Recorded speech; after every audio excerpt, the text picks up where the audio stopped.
안녕하세요. 감정평가사가 되자의 김아인 평가사입니다. 이번 편은 이번에 생동차로 합격하신 박지광 평가사님 이론 관련해서 저희가 인터뷰 진행해 보도록 하겠습니다.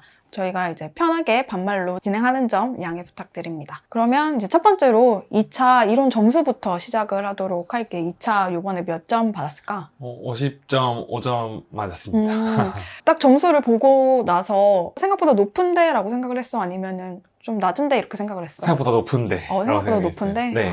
그거는 이제 좀 이따가 이제 네. 시험지 보면서 좀 더 얘기를 나눠보도록 하겠고요. 전체적으로 시리법 세 과목 중에 이론 과목을 생각했을 때 나에게 좀 힘이 되는 과목이다라고 생각을 했어? 아니면 보통이다? 아니면 이 과목은 없었으면 좋겠다. 어떤 느낌일까? 이 과목은 없었으면 좋겠다. 이 과목은 네. 나에게 좀 불리한 어려운 과목이다. 불리한 건 모르겠는데 누구나 다 힘들어 하겠다.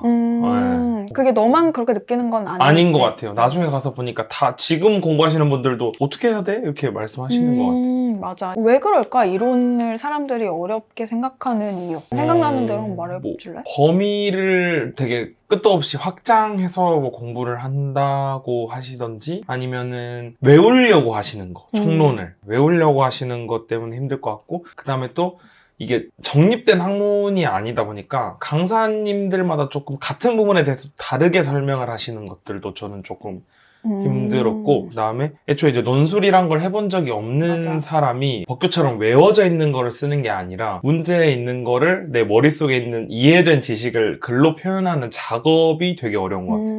그러니까 네, 그 손을 대는 것부터가 너무 어려워. 맞아. 근데 내가 이제 막 가르치면서 드는 생각은 뭔가 말을 잘하는 사람들은 결국에는 글도 잘 쓰는 것 같거든? 그거에 대해서는 동의할까? 제가 또 되게 말하는 걸 좋아해가지고 막 말을 못한다고는 생각하지 않는데 글은 진짜 못 쓴다고 생각했거든요. 그리고 제가 쓴 글 막 나중에 보면 짜증나고 막 그랬어요. 그렇구나. 그러면 내가 평소에 이제 글을 잘 쓰는 타입은 아니다 스스로 생각을 했던 거지? 써본 적도 없고 쓰고 나서도 진짜 별로고. 오케이. 객관적으로 나의 실력이 네. 좋진 않았다, 처음에. 그러면 이제 이론 과목에 대해서 전반적으로 다 부동산 얘기인데 부동산에 대한 관심의 정도는 아직 나이는 어린데 어느 정도 있었을까? 완전 제로요. 완전 관심 제로? 없었어요. 막 부동산 뭐 투자 막 이런 것도 전혀 관심 없었고 시골 사람이다 보니까 집값 올라가고 이런 것도 딱히 관심 없었어요. 뭐 나 먹고 살 정도만 벌면 되지 이렇게 생각해가지고 딱히 많은 지식이 있었던 게 아니네? 없었죠. 네, 관심도 지식도 없었습니다.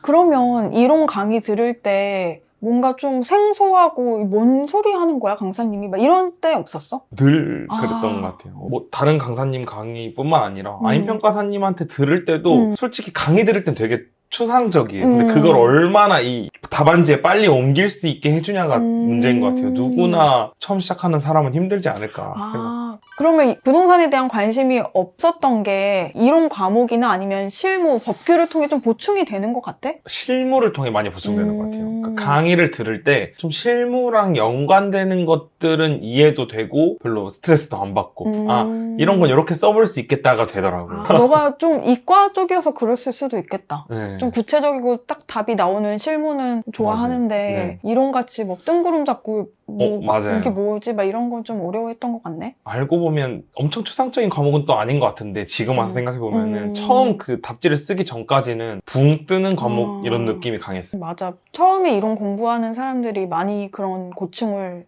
느끼지. 이게 강의 들을 때는 뭐 그렇구나 하는데 막상 쓰려면 뭘 써야 될지도 모르겠고 뭘 외워야 될지도 모르겠고 그런 과목이 이런 과목인 것 같아.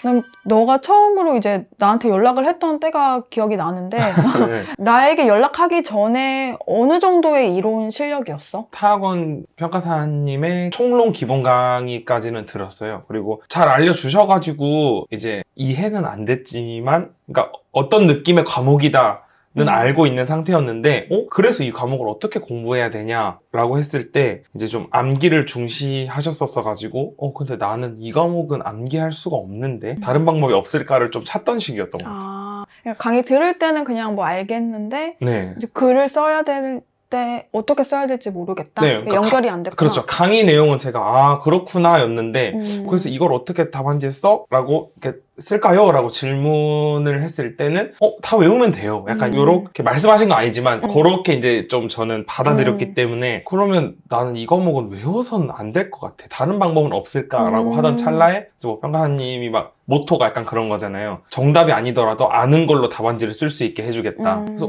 이건가? 이렇게 생각했던 것 같아요. 그렇구나.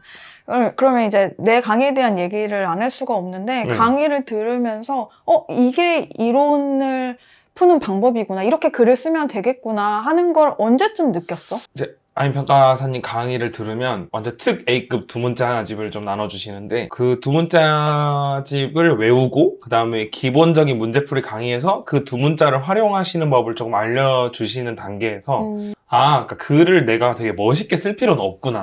네, 그냥 가르쳐 주신 외운 두 문자를 목차로 잡고 그 다음에 기본서에서 읽은 내용을 서툴지만 넣기만 하면 되는 거였구나 라고 생각은 했던 것 같아요. 그거를 이제 문제 푸는 목차 잡는 단계에서 느꼈구나. 네네. 근데 너가 그렇게 쓰고도 맞는지 틀린지를 이제 한번 검사는 받아야 되잖아. 그렇죠. 그런 검사는 첨삭을 통해서 이제 네.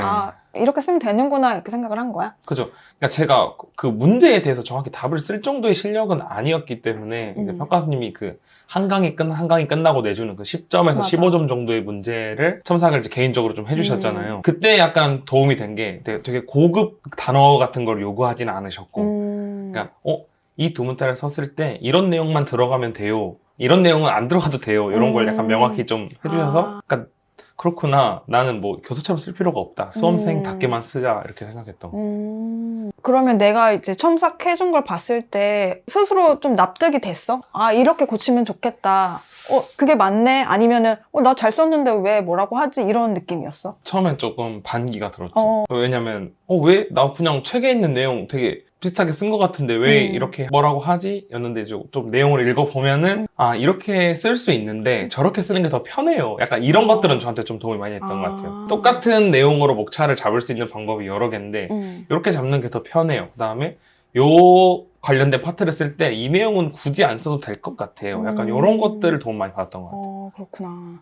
이제 기본서 회독에 대한 얘기를 좀 해보려고 하는데 네. 책을 이제 기본서를 여러 번 읽었을 텐데 읽을 때 어떤 방식으로 읽었는지 궁금해. 그냥 눈으로 글자를 보는 걸 넘어서 뭐 밑줄을 그으면서 읽었는지 특이한 방법? 특이한 방법은 아니고 일단 첫 번째로는 이제 김하인 평가사님의 두 문자집에 있는 두 문자를 먼저 다 옮겨서 썼습니다. 예, 체크를 해가지고 뭐 그 목차에 가로치고 뭐뭐뭐뭐뭐 썼어요.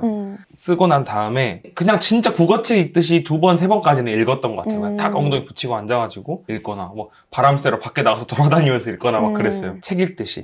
그리고 읽고 나서는 두 문자도 다 외워졌겠다? 그 다음에 뭔가 내용도 얼핏 기억이 난다 싶을 때는 아임 평가사님이 주신 두 문자 말고 제가 따로 또 뭐 100개, 150개, 200개 이런 식으로 두 문자를 늘려나갔어요. 네, 늘려나간 두 문자를 다 책에다가 기록을 했고 읽을 때마다 그 두 문자 밑에 내용이 어떤지 알 수 있게. 근데 첫 번째로는 그런 식으로 읽었고 그 다음 나중 가서는 좀 빨리 읽어야 되잖아요. 그때는 약간 어떻게 줄였냐면은 많은 분들이 키워드를 체크해서 키워드 중심으로 읽는다든지 이렇게 하시는데 저는 제 실력으로는 뭐가 키워드인지는 잘 모르겠더라고요. 그럼 이제 글이 쭉 있으면 저는 어떤 식으로 읽었냐면 굳이 없어도 되는 단어나 문장을 빼고 필요한 문장이라고 생각되는 것들만 형광펜으로 다 쳐놨어요. 그러니까 책을 읽을 때 제 형광펜이 안 쳐져 있는 문장은 배제하고 읽었어요. 어차피 나는 두 줄 내지 세 줄만 쓰면 된다라고 생각했기 때문에 그 내용 빼고는 약간 다 소거를 하고 읽었던 것 같아요. 주변에 너처럼 공부하는 친구들이 있었어? 저처럼 그러니까 기본서를 읽는 공부를 하시진 않았던 것 같아요. 한 번 읽으신 분들은 많았는데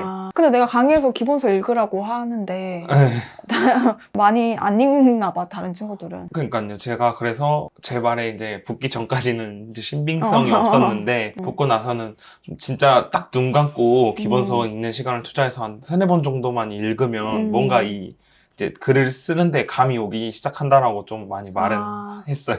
그러면 다른 교수님들 책은 안 봤어? 기본서에 교수님들 책 중에서 중요한 부분은 맞아. 사실 다 들어가 있잖아요. 맞아. 그래서 전 안 안 읽었던 봤어. 것 같아요. 그리고 사실 생동차들은 볼 시간도 없고. 없어요. 그럼 서브는 별도로 안 만들었어? 아예 없습니다. 어. 저는 딱 기본서만 가지고 했고 강론도 실무 기준만 암기했어요. 이제 그나마 조금 더 봤다라고 하면 이제 아임평가사님 교재 강론 부분에 그 실무 기준에 없는 다른 물건의 평가 방법 정도는 본 것 같아요. 서브를 작성하지 않았다고 했는데 처음부터 나는 시간 없으니까 못 만들겠다 이런 느낌이었어? 아니면 정말 만들고 싶은데 시간이 없어서 못 만들겠다 였어? 처음부터 안 만들겠다. 그냥 좋은 네. 교재로 그냥 그것만 내 걸로 만들겠다? 네, 시중에 강사님들이 나보다 100배는 똑똑한데 내가 만든 게 무슨 의미가 있을까 싶었습니다. 그냥 있는 자료를 내 네. 걸로 만들었구나. 네, 그게 낫다 생각했어요. 그러면 따로 의집은 본 게 있을까? 의는 시중 강사님들 의집을 두 개 정도 사서 보긴 봤어요. 근데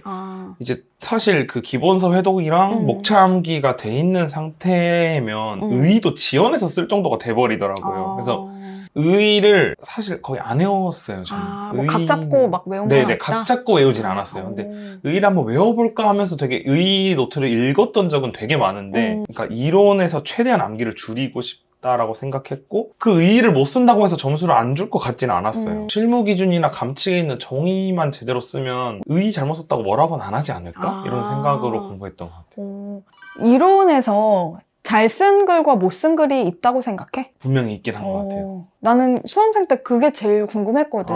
내가 쓴 글이 잘 썼는지 잘 못 썼는지 어떻게 알까? 차이가 날까? 이렇게 생각을 하면서 이론은 뭔가 시간을 투입해도 점수도 잘 안 오르는 것 같고 그치? 시간과 점수의 상관관계가 뭐 그렇게 있는 것 같진 않은데 그래도 잘 쓴 글은 있다? 잘 쓴 글은 분명히. 그 차이가 어디에서 나는 거라고 생각할까? 기본서에 있는 내용 외의 것들을 쓰신 분들, 자기 생각을 넣으시는 분들. 그 못 썼다? 저는 포기했죠, 그 부분. 그분이 잘 썼다? 그 부분이 엄청 잘 썼다. 근데 그건 또 나뉘어. 그런가요? 모르는데 잘 쓴 것처럼 쓴 사람은 이건 아니다. 이렇게 바로 X가 될 수도 있거든. 그것 말고 완벽하게 기본서나 실무 기준에 있는 내용을 쓰고 예를 들면 3번 목차까지 나왔다면 4번에서 하나 의견 정도 더 붙이시는 분들. 네, 그런 분들 답지 보면 되게 우아 소리가 자동으로 나오더라고요. 어떻게 이런 내용을 생각했을까? 네. 60점 맞으려면 이 정도는 써야 되는구나. 그거는 이제 일단 기본적인 건 다 돼야 되는 상태네. 제가 볼 때 55점은 기본적인 걸 다 썼을 때 55점까지 나오는 것 같아요. 근데 그 이상 나오시는 분들은 뭔가 그들만의 알파가 분명히 있다. 근데 그런 알파는 사실 생동차한테는 일단 기본도 하기가 어렵기 때문에 명가락이나 잘해라 라고 생각했어요, 스스로. 오케이.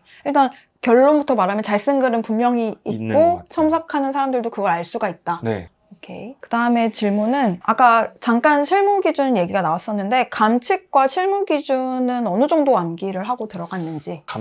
감칙은 그대로 외워야죠. 그러니까 글씨 하나도 틀리지 말고 외우라는 게 아니라 몇 조 몇 항에 무슨 내용이 있는지는 무조건 다 외워야 된다고 그치. 생각하고요. 정의는 거의 똑같이 외워지잖아요. 사실 하다 보면은 아무리 생동차여도 감칙의 정의 정도는 외워진다고 생각하고. 감칙 정의도 두 문자 따서 외운 거야? 전 아예 안 했어요. 감칙은 안 했어요. 그리고 실무 기준이랑 감칙이랑 정의가 겹치잖아요, 많이. 그래서 그거는 똑같은 말인 것 같고 실무 기준의 암기 정도는 매우 얕았다라고 말씀드리고 싶습니다. 그러니까 항상 저는 외울 때 똑같이 외워야 되냐라는 의문이 있었고 내가 한번 가볍게 외워서 뉘앙스만 써보고 점수 나오는 거 한번 봐봐야겠다라는 생각이 좀 있었어요. 거기서 막 이제 글자 한 개 때문에 스트레스를 받고 그러진 않았네? 그렇죠. 그러니까 뭐 정확한 게 안 외워진다 막 이런 걸로 스트레스를 받진 않았어요. 원래 성격이 또 그런 게 좀 잘 넘어가면 다행인데 또 못 그러는 친구들도 있으니까 이제 막 매달리는 친구들도 있지. 그러면 실무 기준 해설서는 별도로 챙겨봤는지? 안 봤습니다. 아예. 어떤 생각이었는지? 실무 기준 해설서가 좀 오래됐다고 생각을 했고요. 그다음에 제가 이해한 것과는 다른 내용들이 많았고 실제로 강사님한테 여쭤봤을 때 이 내용은 현재 이론에서 적합하지 않다라고 하는 부분도 많았고 무엇보다도 볼 시간이 없었어요. 저는 실무 기준 외우는 데만도 2달은 좋게 걸린다고 생각을 해가지고. 오케이. 아까 잠깐 기출 얘기가 나왔었는데 기출 답안을 암기하는 친구들도 있는데 너는 기출을 어느 정도로 봤는지 궁금해. 아임평가사님 기출문제 풀이에 나오는 문제는 봤고요. 근데 봤다기보다는 그냥 강의를 들으면서 이제 목차 목차 잡고. 정도 잡아봤고 전체 그러니까 제가 그 220개 정도의 두 문자를 다 알고 있고 기본서 회독이 5회독 이상 돼가지고 어떤 내용이든 쓸 수 있고 그 다음에 실무 기준이 어느 정도 암기가 된 상태에서 이제 한 15회부터 한 20회 정도 분량은 목차로를 다 잡으면서 풀어봤던 것 같아요. 근데 사실 이게 강사님 답안을 외운다고 똑같이 써지는 것도 아니고 제가 터득한 이 두 문자와 회독이라는 방법으로 모든 목차가 나온다는 거는 내용도 제가 쓸 수 있다는 걸로 저는 이제 생각을 했고 그렇기 때문에 답지까지 외울 필요는 없겠다라고 판단을 했어요. 네, 목차만 다 잡아봤다. 그럼 그렇게 기출 답안지를 외우는 사람들의 공부 방법이 잘못됐다고 생각해? 그건 아닌데 그분들이 외워서 똑같은 문제가 나오길 기다리는 건 잘못됐다고 생각해요. 그 내용을 외워서 유사한 문제가 분명히 나오기 때문에 그 외운 내용을 활용해서 본인이 쓰면은 사실 저랑 다른 공부 방법은 아니라고 생각은 드는데 그 문제가 똑같이 나올 거라고 생각하고 완벽하게 외우는 방법은 좀 잘못됐다고 생각해요. 그다음에 생동차들이 또 어려워하는 파트가 뉴스나 좀 시사적인 이슈들 대비하기가 어려운데 그런 거는 따로 안 받는지 걱정이 되잖아. 왜냐면 시험이 다가오면 다가올수록 그 수험가에 막 중요시되는 논점들도 있고 진짜 볼 게 넓히려면 끝도 없어. 제가 처음에 말씀드렸다시피 버릴 건 버리고 단연차분들이 한다고 해서 다 하려고 하다 보면 진짜 큰일 난다. 우리는 그럴 시간도 실력도 안 되기 때문에. 그치만 이제 꼭 강사님들이 마지막에 가시면 요 정도 논문을 읽어봐라. 요건 좀 봐라 라고 좀 주시는 것들이 있잖아요. 읽어보려고 뭔가 노력은 했어요. 근데 하나 정도 읽었나? 근데 아니다. 이거 나오면 그냥 포기한다라고 생각하고 바로 좀 접었던 것 같아요. 진짜 취할 건 취하고 버릴 건 딱 버리고. 요거를 내가 답안을 쓸 정도로 가져갈 수는 없을 것 같다. 이렇게 생각이 들었어요. 너가 만약에 생동차로 떨어지고 2년차로 했으면 다 가져갔을 수도 있지만 네, 그때 되면 이제 버리는 걸 최대한 줄였을 것 같아요. 그치. 네. 근데 생동차다 보니까 어차피 시간 안에 내가 이거를 다 가져가는 건 어렵겠다라고 전략을 짰고 그게 결론적으로 너한테 맞았던 거고. 네, 올해는 괜찮았던 것 같습니다. 다음 질문은 페이지 수에 대한 얘기를 해볼 건데 처음 이제 시험장에 갔는데 20페이지를 받았잖아. 맞아요. 실무는 뭐 그렇다 치고 이론에 있어서 이거를 20페이지를 주라고 쓰는 건가? 아니면 16페이지인데 사람들이 좀 많이 쓰니까 20페이지를 줬다. 어떤 느낌이야? 저는 약간 후자예요. 답지 더 주기 귀찮으니까 애초에 그냥 20페이지 줘야겠다라고 저는 생각을 했어요. 그래서 불안하진 않았어요. 못 썼다고 해서. 맞아. 나도 비슷한 생각이야. 왜냐면 요즘 수험생들이 16페이지 좀 넘어가는 경우가 종종 있거든. 제가 볼 때 붙으시는 분들 중에 안 넘어가는 분을 더 찾기가 힘든 것 같아요. 네. 근데 어느 기간을 보면은 어떤 수석은 막 12페이지 쓰고 막 붙고 막 이런 적도 있거든. 근데 그분은 맞아요. 정말 특이한 분이고 우리가 이제 범접할 수 없는 수준이니까. 네, 그런 것 같아요. 그런 분도 있지만 일단 결론적으로는 16페이지를 100점 정도로 생각하고 조금 넘으면 괜찮겠다. 그렇게 이해하면 될까? 네, 그래서 저는 이번에 이론은 여러 페이지 썼는데 쓰고 나서 나는 그냥 3페이지 더 썼다라고 생각했어요. 한 페이지를 덜 썼다는 아니었어요. 그렇게 생각하면 나도 맞는 것 같고 다음 얘기는 이제 목차 잡는 시간 관련해서 얘기를 해볼 건데 100점짜리 문제를 푼다고 했을 때 목차 잡는 배점은 어느 정도 시간을 들였는지. 저는 20분까지는 썼던 것 같아요. 좀 많이 잡은 편이지? 저는 많이 잡은 편인 것 같아요. 보통 15분 정도면 잡으시는 것 같아요. 왜 이렇게 시간이 오래 걸렸을까? 제가 목차 잡는 시간이 오래 걸렸다기보다는 좀 되게 많은 거를 그러니까 시험지에 써놓고 들어가는 좀 스타일이었어요. 그러니까 목차만 잡고 들어간다기보다는 거기에 들어갈 키워드까지도 좀 써놓고 들어가는 타입이어서 오래 걸렸던 것 같아요. 최대한 상세하게 적어놓고 일단 글은 계속 그냥 글만 쓰고. 약간 그런 식으로 했어요. 그러니까 막 엄청 상세하게 문장을 적진 않았는데 그래도 이 목차가 나왔으면 이 말은 들어가야 된다 정도는 뭔가 써놓고 들어갔던 것 같기도 해요. 그렇구나. 네. 그냥 평균 20분 걸렸다 생각하면 돼? 완전히 아는 문제가 나오면 15분이었고 올해는 20분 정도 썼어요. 100분에서 20분을 빼면 80분 동안 글을 써야 되는데 80분이 부족하진 않았어? 80분 솔직히 부족하죠. 그러니까 왜냐면 여러 페이지, 20페이지 쓰려면 확실히 부족한 시간은 맞는데 양이 중요하다고 생각 안 했어요. 아까 말씀하신 것처럼 12페이지, 13페이지 쓰고도 60, 3.4점 맞으시는 분들도 있으니까 이게 크게 중요하진 않다. 그러니까 확실히 목차는 잡아두고 들어가자. 괜히 어설프게 잡아두고 들어갔다가 낭패다라고 생각했어요. 글씨 얘기를 좀 해줄래? 엄청 악필이었고 사실 스터디 3기까지만 해도 악필로 썼던 것 같아요. 근데 어떤 사건은 아니고 1차 끝나고 2차 공부를 막 하는데 어떤 분이 저한테 질문을 하셨어요. 같이 공부하시는 독서실 분이. 제가 그걸 알려주면서 그분 볼펜을 탁 썼는데 엄청 그 필기감이 좋고 글씨가 약간 내가 의도하지 않아도 약간 백강고십체처럼 나오는 약간 그런 펜인 거예요. 이거 뭐예요? 저도 좀 알려주세요 해가지고 그 펜으로 바꿨어요. 근데 그러자마자 글씨 자체도 엄청 예뻐졌고 속도도 엄청 빨라졌어요. 그 펜이 뭐야? 무슨 롤러였는데 하나 가져올 걸 그랬어요. 롤러? 네. 근데 시중에 있는 펜은 아니었어? 아니 온라인으로 살 수 있더라고요. 아. 살 수 있는데 심을 갈아 쓰는 펜이 아니라 한 번 쓰고 버리는 펜이었어요. 혹시 독일에서 나온 모르겠어요. 모르겠어? 검은 색깔 펜인데 혹시 뭐 기회가 되면 어. 한번 다음에 가져오도록 아, 하겠습니다. 근데 그 펜이 너한테 딱, 아, 이거 완전. 유레카다. 진짜 유레카였어요. 어. 시험이 3달밖에 안 남았는데 미쳤다. 그 펜을 썼더니 글씨가 좋아진 게 느껴졌구나. 글씨도 좋아지고 글씨도 빨라지고 속도도 좋고. 네, 근데 다 써놓고 봤을 때도 좀 보기도 좋고 그랬어요. 그렇구나. 그분에게 감사해야겠네. 감사합니다. 진짜 그 펜 너무 좋았어요. 다음 질문은 이제 문제 푸는 순서 관련해서 음. 얘기를 해볼 건데, 목차 잡는 시간 20분 동안 뭐 목차는 문제 왔다 갔다 해서 잡더라도 문제를 딱 풀어야겠다라고 했을 때 네. 문제 푸는 순서가 너만의 루틴이 있으면 얘기해줘. 저는 무조건 1, 2, 3, 4요. 아, 무조건. 네. 이론은. 응. 네, 이론에 이론은 한정해서. 네. 그러니까 뭐 이론은 막 딱히 내가 모르는 논점이랄 게 없다고 생각했어요. 네. 그래도 문제마다 보면 이건 좀 자신 있고 이건 좀 어렵고 처음 보고 이런 게 있잖아. 근데 그런 거 상관없이 1, 2, 3, 4? 네. 저는 약간 그러니까 어렵다고 판단이 들면 짧게 친다. 였기 때문에 아. 어렵다고 넘기기보다는 아는 것만 쓰고 넘어간다. 1, 2, 3, 4. 일단 부딪히고 뭐라도 쓰고 빨리 네. 넘어간다? 그리고 뒤에 목차를 잡다가 생각나면 돌아와서 좀 더 잡아놓자. 그러면 마지막 4번 문제 풀 때는 한 몇 분 정도 남았어? 한 8분? 아니면 좀 더 넉넉하게? 아니요. 더 조금 남았어요. 5분 정도 남기고 썼던 것 같아요. 그리고 막 4번을 막 갈겨 쓰는 스타일? 갈겨 쓰는 스타일. 4번 그리고 갈겨 쓰다 보면 또 초인적인 힘으로 나오잖아요. 맞아. 그러면 또 막 거기 목차 안 잡은 것도 막 더 쓰고 마지막에. 되게 특이하다. 그걸 바꿔보려는 생각은 안 했어? 그냥 난 무조건 1, 2, 3, 4다? 이론만큼은 그랬던 것 같아요. 왜냐면 바꿀 이유를 딱히 못 찾았어요. 안다고 해가지고 그러니까 제가 세 과목 다 전략이 1번, 2번 빡세게 맞고 3번, 4번 여유롭게 맞는다. 그러면 50에서 60은 나온다라고 생각했거든요. 그래서 그냥 1번, 2번에 생각보다 집중을 해서 들어갔고 3번, 4번은 모르더라도 루즈하게 친다 이렇게 생각했던 것 같아요. 그리고 어차피 3, 4번은 배점도 작고 네, 4번 뭐 잘 써봤자 5, 6점밖에 안 되고 네, 그 70점에서 60% 득점하면 42점이잖아요. 음. 나머지에서 10점만 가져와도 되겠다 이렇게 생각했어요. 계산을 그렇게 했구나. 네, 잘 들었습니다. 자, 이번 시간에는 우리 35회 생동차로 합격한 박주강 평가사님과 법규에 대한 얘기 나눠보도록 하겠습니다.